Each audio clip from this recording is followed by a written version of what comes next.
Hi అండి, ఎలా ఉన్నారు? బాగున్నారా? బాగుండాలని కోరుకుంటున్నాను. నేను మీ లక్ష్మిని. యాక్చువల్గా అనుకోకుండా చిన్న ప్రయాణం అయితే పడిందనమాట. సో దానివల్ల బయటకు అయితే వెళ్తూ ఉన్నాను.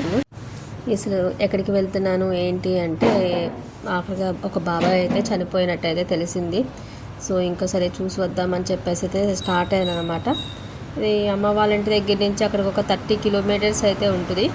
సో స్లోగా ఆటో అయితే స్టార్ట్ అయ్యి వెళ్తూ ఉన్నాను. ఇంకా అక్కడి నుంచి వేరే బస్ కానీ లేకపోతే ఇంకేదైనా సర్వీసింగ్ ఆటోస్ కూడా బాగానే ఉంటాయి. అక్కడి నుంచి అక్కడికైతే వెళ్దాము, మళ్ళీ మార్నింగ్ 10కి 11కి తీసుకువెళ్ళిపోతారు అనే కాన్సెప్ట్ అయితే స్టార్ట్ అయ్యి వెళ్తూ ఉన్నాను అనమాట. ఇంకా మంచి అయితే 11 అయ్యింది, బట్ అయినా సరే ఇప్పటికి కూడా ఇంకా కనిపించట్లేదా అన్నట్టుగా అయితే అనిపిస్తుంది. చలి తెలియట్లేదు, ఎండ ఉంటుంది, మంచిగా ఉంటుంది. సో చాలా టైం అయితే పట్టింది జర్నీ. ఇది అన్ఎక్స్పెక్టెడ్ ఎలా జరిగింది అనుకున్నాను. చాలా మంచి రిలేషన్ బాండింగ్ అయితే ఉండేది ఆ బాబాయ్కి నాకు. అనుకోకుండా ఇంక ఎవరివైనా చనిపోవాల్సిందే కదా ఒకరోజు అనేది, తీసుకోవడం కష్టమైనా సరే అది తప్పనిది. సో ఫైనల్గా అక్కడి నుంచి బస్సు అయితే లేవన్నమాట.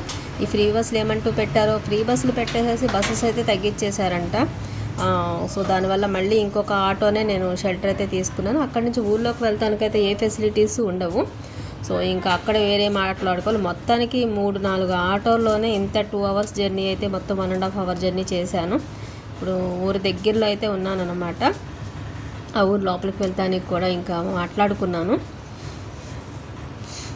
జస్ట్ ఓన్లీ జర్నీ, ఆ నేచర్, చెట్లు, పల్లెటూరు అందాలు ఇంతవరకు మాత్రమే నేను మీతో షేర్ చేసుకుంటాను.